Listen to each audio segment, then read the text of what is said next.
सीताई हा माझं मंगळसूत्र चोर खेचून घेऊन गेले.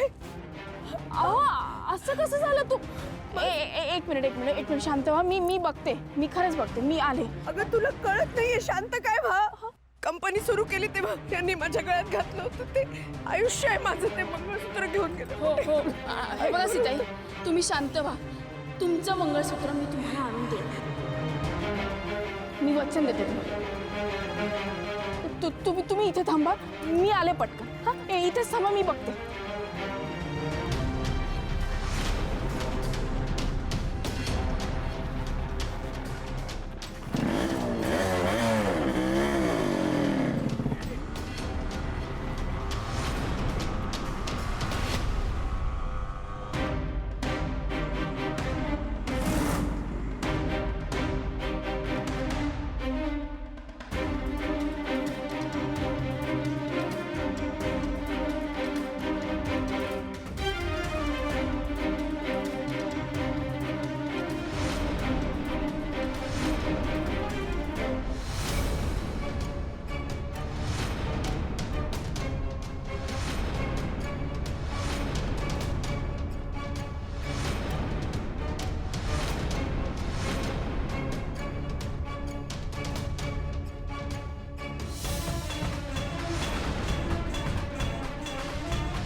अरे गाण्या, आज मोठा हात मारला रे आपण.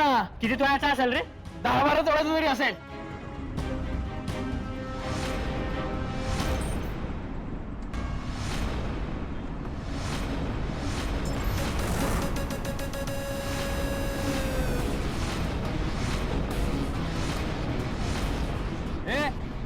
कोण आहे रे तो? तो नाही, ती. ए बाई, काय पाहिजे तुला? माझं ना तुझ्याकडे काहीतरी आहे. हे का? आता हे आमचं आहे आणि मला नाही वाटत हे मंगळसूत्र तू इथून घेऊन जाऊ शकतेस. हे चल काट इथून. आता फुटणार ना तू. नाही, तुझ्यासाठी हा फक्त दागिना असेल, पण काही लोकांसाठी हे त्यांचं अख्खं आयुष्य असतं. ए तू काय आम्हाला आता शिकवायला आले काय? हा? मास्तरीन बाई, तेवढा वेळ नाही आपल्याकडे. तू पंगा घेतला ना, मग आता दंगा तर होणारच. त्याची गरज पडणार नाही.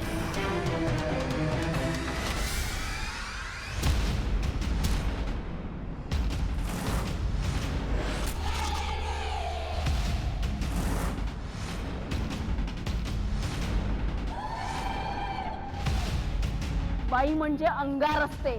मग आता विजेल हा अंगार.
भाऊ मी काय झालं रे असं अचानक? परवाच तर सीता भेटून आली ना सासूबाईंना.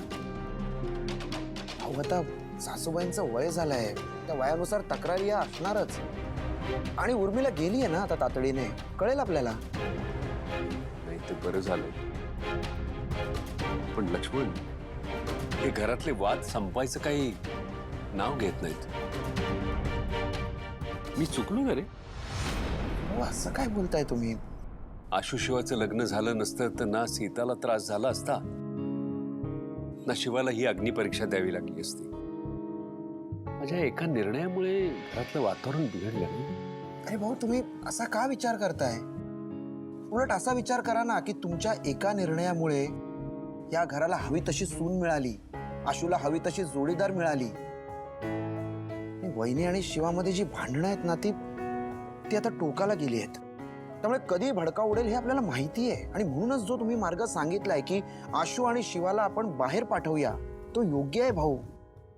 मी आत्ताच त्यांचं तिकीट बुक करून आलोय. मी 4-5 दिवस बाहेर राहतील, फिरतील, तोपर्यंत आपल्या घरातलं वातावरणही शांत होईल.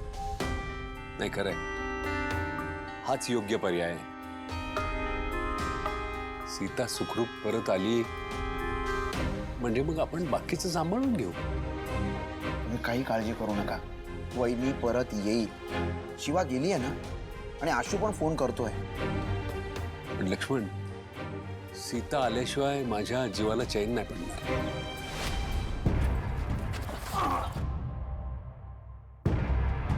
हेच दोघं होते, यांनी माझं मंगळसूत्र घेतलं. ते आता तुम्हाला परत पण देतील. देताय का देऊ दोन ठेवून? थांब. हे घ्या ताई, हे घ्या. माफ करा ताई, चूक झाली आमची. याच्या पुढे कधी कोणत्या बाईचं मंगळसूत्र नाही हिसकावणार ताई. आणि कोणत्या बाईला वाकड्या नजरेने बघणार आणि तिला त्रास सुद्धा देणार नाही. माफ करा, माफ करा. हे बोल ना, माफ. माफ करा ताई, चुकलं. तुम्ही लांब व्हा. अहो सीता, या जुरासारख्या लोकांना कशाला घाबरताय? आणि हे तुम्ही लोक परत जर इथे दिसलात ना तर तंगडी तोडून हातात दे ना. निघा इथून, निघ इथून. चल चल रे, चल निघा.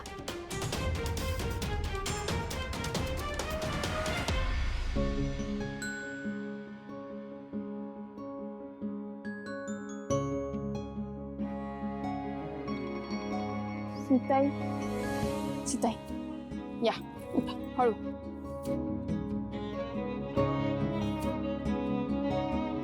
मी तुम्हाला म्हटलं होतं ना, तुमचं मंगळसूत्र मी तुम्हाला परत करणार.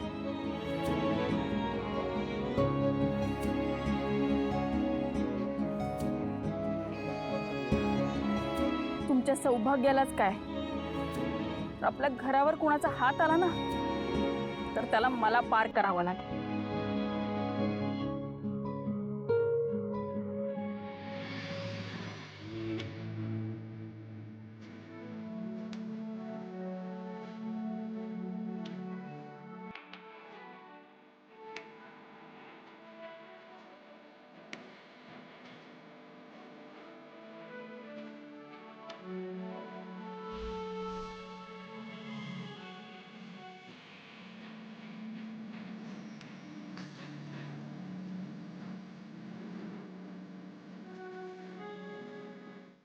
शिवा, खूप खूप धन्यवाद.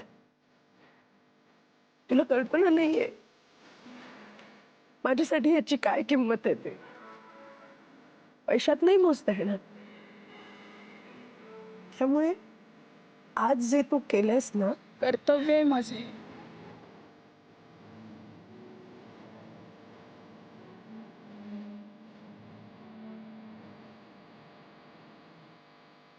काय झालंय? काही नाही झालंय. काही नाही. काय बघू? खरंच काही नाही झालंय वैभव. रक्त येतंय. ठीक आहे, एवढं काही नाही.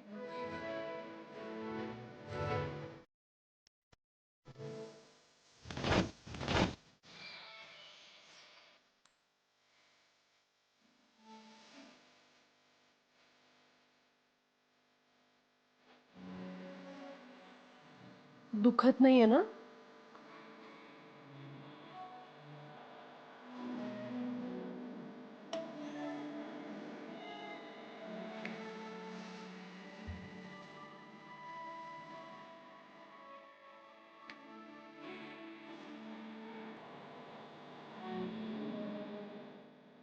चला आता घरचे वाट बघतायत सगळे. तुमचा जो काही राग आहे ना तो तुम्ही घरी जाऊन माझ्यावर काढा, सगळं काढा. आता घरच्यांची परीक्षा नको बघू. चला मी घेऊन जाते तुम्हाला. या मी तुम्हाला नीट घेऊन जाईन. या.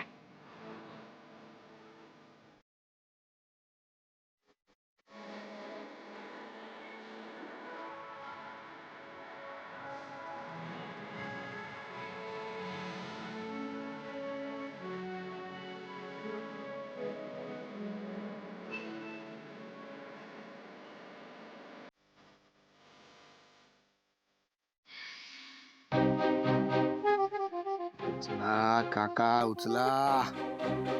नमस्कार जावई बापू. नमस्कार काका नमस्कार नमस्कार. जावई बापू, ते गेल्या वेळेला 10 दिलेले त्याचं काय झालंय? त्याचं काय झालं ना काका, मागच्या वेळेस तुम्हाला फंड्स ट्रान्सफर करायचे राहून गेले. कारण झालं काय ना, आमचे सगळे अकाउंट्स फ्रीज केले होते. ते जरा टॅक्स डिपार्टमेंटची लोक मागे लागली होती, त्यामुळे जरा प्रॉब्लेम झाला होता. हो. काय झालं माहिती का काका, आमच्या कंपनीच्या एका एम्प्लॉईनी कंपनीमध्ये घोळ घातला आणि त्याच्यामुळे सगळ्या गोष्टी आम्हाला फेस कराव्या लागल्या ना. ते ठीक आहे, त्या एम्प्लॉईला सुद्धा काढून टाकलं आणि ते सध्या दिसतरलंय सगळं. मी हे म्हणत होतो की तुमच्या अकाउंटला 10 लाख रुपये पाठवू का आत्ताच मी लगेच? आजच? हा म्हणजे काय, अहो शब्द दिला होता ना तुम्हाला, लगेच पाठवतो. बर बर. मला एक सांगा, तुमचं अकाउंट कसं आहे? नाही कसं आहे, मला फक्त प्रीमियम अकाउंटवर पैसे ट्रान्सफर करता येतील. आमचं कसलं आलो प्रीमियम अकाउंट?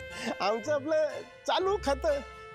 पैसे असले तर चालू, नाहीतर नुसतंच खातं.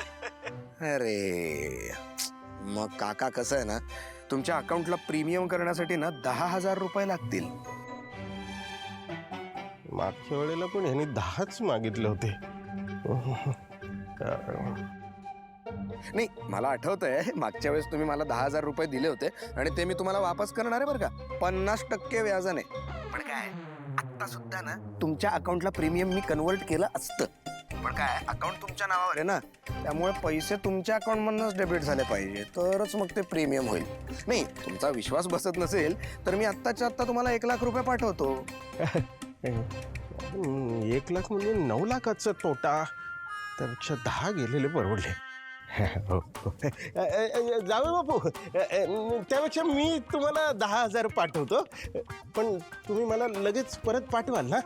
म्हणजे काय काका, शब्द दिलाय तुमचा, जावई आहे मी, शब्दाला सांगणार. हो ना. क्या बात आहे. तुम्ही शब्द दिला म्हणजे काय, त्याला प्रश्नच नाही. पाठवतो, लगेच पाठवतो. पाठवा पाठवा, हा पाठवा. पुन्हा 10,000. 1 2 3 4. 10,000 पाठवा. गेले 1,000 गेले, लाख येणार.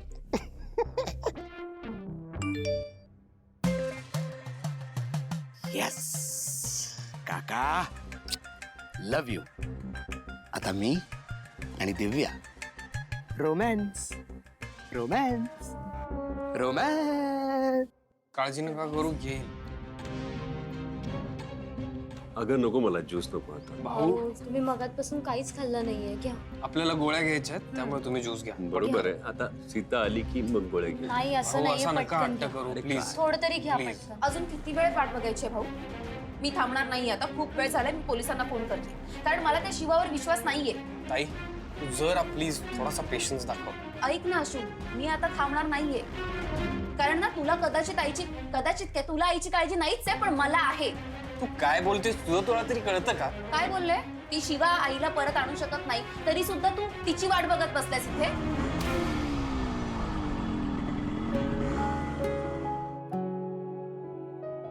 आई आई आई तू आलीस? अगं मला खूप काळजी वाटत होती तुझी. तू ओके आहेस ना? तू बरी आहेस ना ग? हे बघ मी आत्ताच पोलिसांना फोन करणार होते, बरं झालं तू आलीस.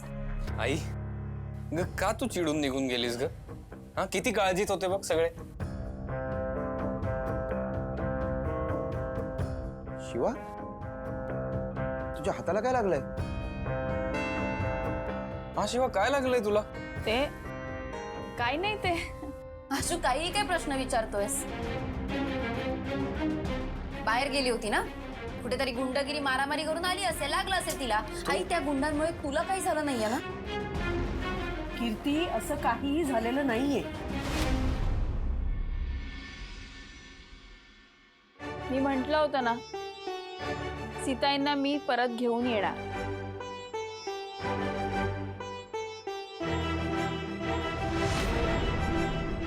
थँक्यू शिवा.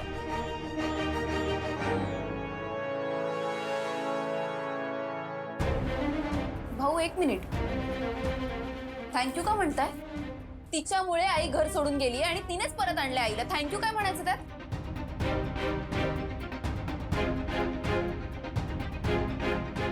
हो, कर्तव्य आहे माझं ते. कारण शिवा, तुला बरंच लागलंय का? रक्तही येतंय, कसं झालंय? मी सांगते.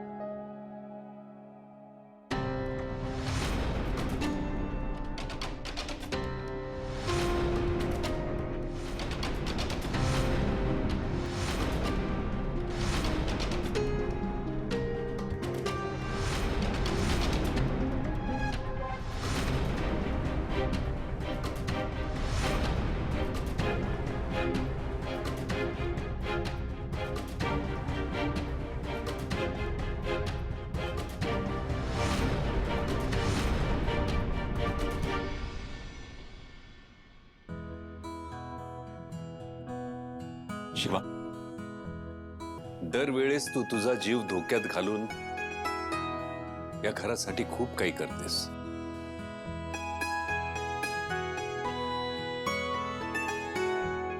तुझ्यासारखी सून मला मिळाली, स्वतःला मी भाग्यवान समजतो.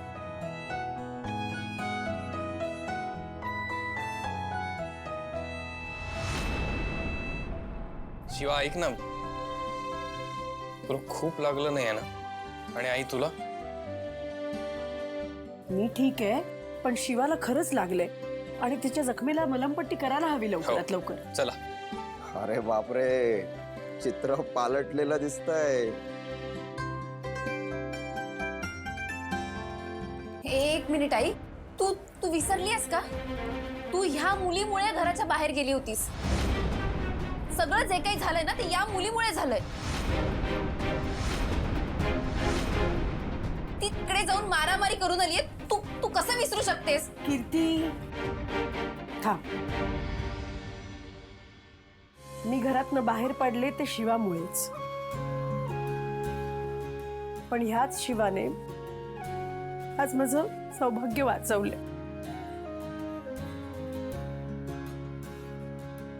मला मान्य आहे, मला नव्हतं पटत ह्या सगळ्या गोष्टी, पण जेव्हा मला ह्या गोष्टींना सामोरं जावं लागलं तेव्हा माझ्या लक्षात आलं की कधी कधी बदल घडवण्यासाठी दुर्गेचं रूप घ्यावं लागतं. आणि शिवाने तेच केलं. त्यात ती कुठेही चुकली नाही. आई, मी तुला म्हंटल होतं ना, शिवा नेहमी सत्याच्या बाजूने उभी राहते आणि लढते सुद्धा.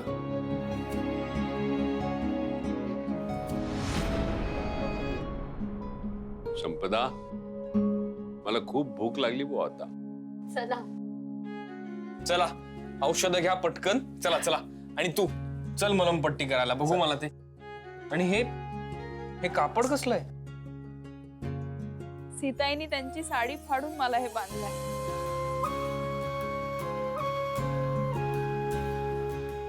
आणि भाऊ, हाच मी त्यांचा आशीर्वाद समजतो.